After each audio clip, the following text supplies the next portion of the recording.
Kamera tena agenda ko mulindeko. Bakubalidda.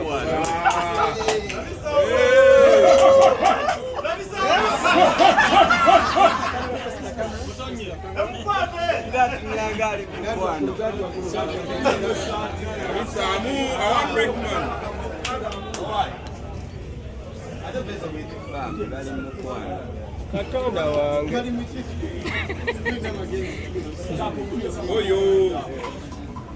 Shakibu ngala zo busungu bungi. Ayamukuba.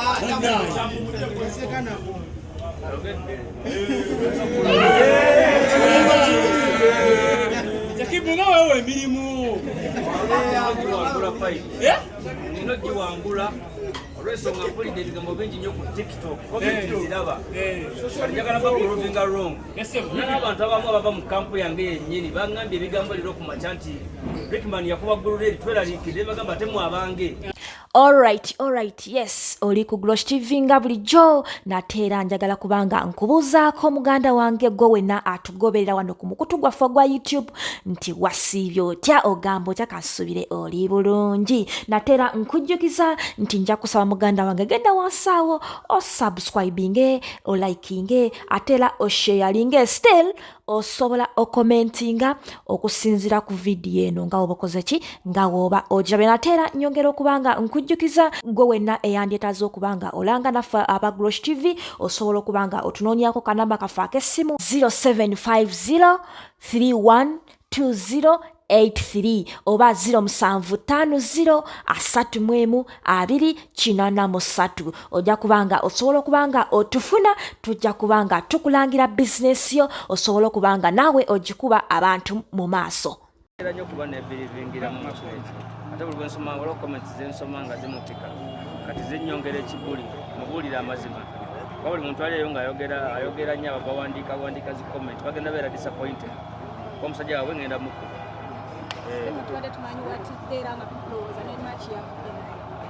training gye nkola sisobola kutya mu bantu benyinza okutya nawe wetaba Rickman babiri sisobola kutya era niye bamugattako Rickman mulala ne batuteeka mu ringi nga ndi omu nga balimu babiri era bagenda bawanga naye ayogera nnyo naye ayogerera ku online wajja wendi nga asirika era kimanyi nga sena gyabadde ayogera nnyo si bwe kiri naye bwe nsena kakkana neyewombe afuna empisa nga ndabye musajja tafukamira naye ngaera yegirako yekkakkanyamuuko ku lwala bakyampuwe ebyakazola ebyo nali njagala nayita abantu ab'enjawulo bangi abamu kuma mukimanyi naye ne bajja nga beebuzaabuza kati ye naavaayo n'agamba nze ndi ready okutandika kitu kino naawe abalala bajja kujamping bajja kukibuukira bajja kyagala yensonga kiwaliyo fight ye nolunaku lwe namuzannya yali mulwadde naye neyeewaayo olw'okuba omusajja muvumu ajja abeeremu mubiri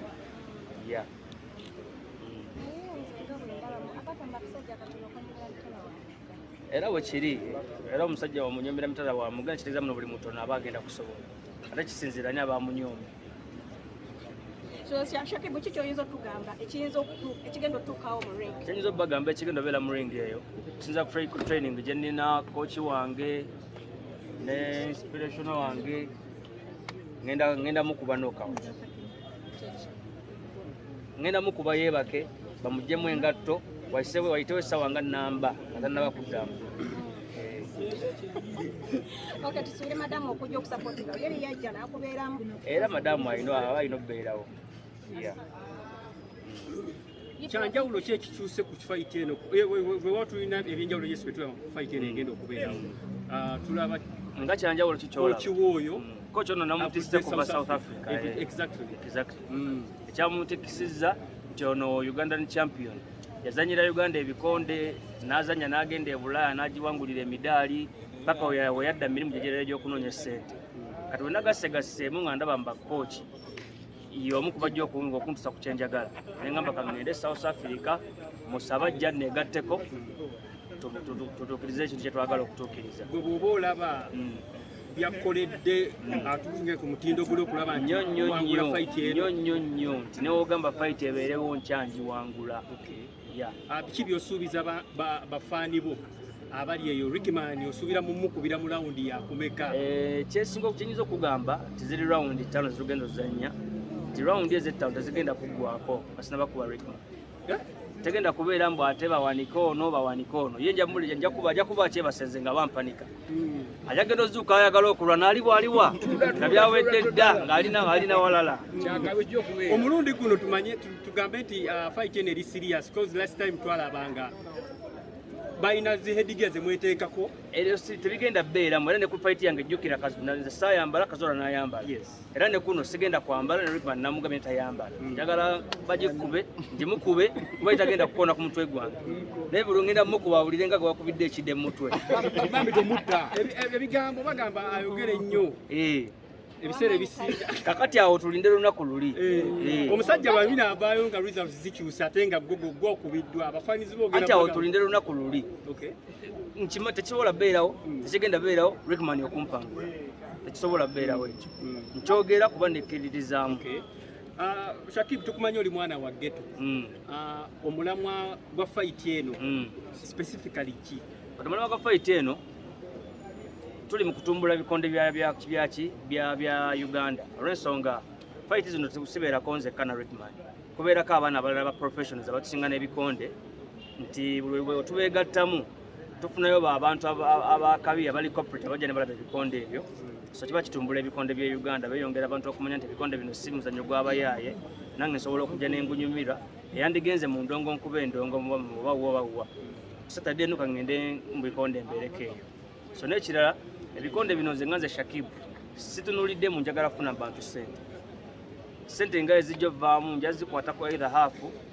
nja kuvuga emmotoka yange ngende nyimi nga wenkola bulijjo ku nkoko zange era nja vuga emmotoka yange oba ngende ku mwala gwa paaki gwa gundi gwa Nakivubo mbasimbe layini bayuuti babiri ebirizi gwewo nzire ewange nzire ku byange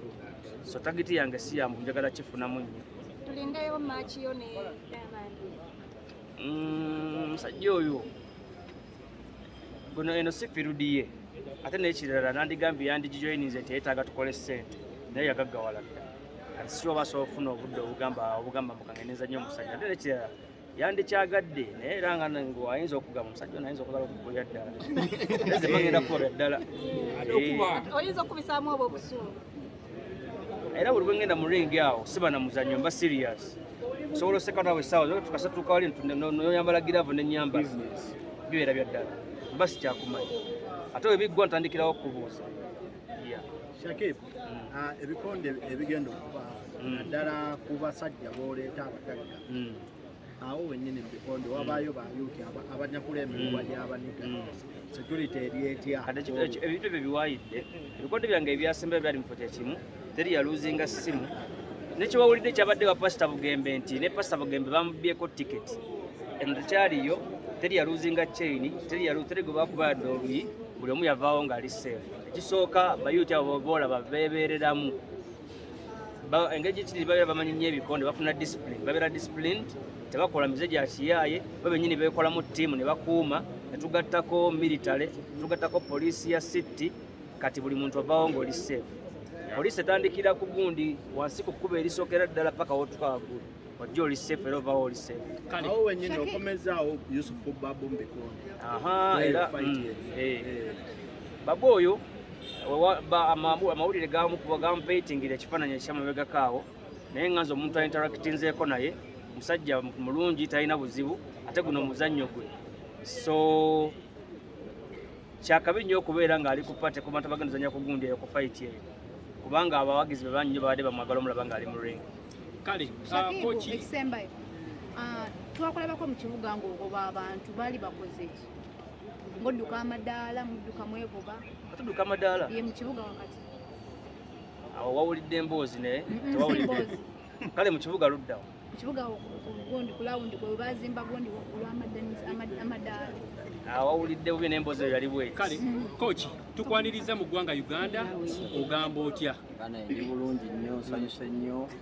kubanga mbasanze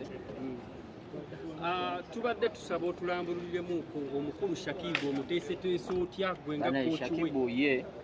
ali mu shape era nga mumulaba ebbanga fight yasemba yozanya tali mu shape ngera omulaba ali well trained ali ready for the fight era ali mu shape bulungi nnyo era nsabya abawagizi be bonna babe ennaku z'omwezi nga 3. Yeah. ebintu Diamond byayogedde on social media byakututte bitya ggwe? Byabadde bintu kyayogera bingi ng'agamba abaana abamu abalabirira amafamire abamu si babe gwe kyakubuuza kitya nga musajja munne? Sijja kulimba search focus nzeeko nnyo olw'ensonga nange n'ebyange byenkwasaganya nange n'obuvunanyizibwa bwange kati sobola kuddaawo nkiwulira naye sikiteerako nnyo attention mbu nkyogereko kino oba kiri. Nengera ebibeerayo mu bulamu abakazi, ebeerayo abakazi bwebafuna erinnya, ebeerayo abakusibako abaana, ebeerayo akwesibako ng'ayagala omwana we abeere bulungi, ebeerayo akwesibako ng'ayagala omwana we abeere successful. Ebyo bibeeramu mu bulamu. Sorry, bino byateeka ku Snapchat byali bituufu nti yalinamu just content? Ebyo byali bituufu era sandi byogeddeko naye the fact that yabiteekayo byali bituufu.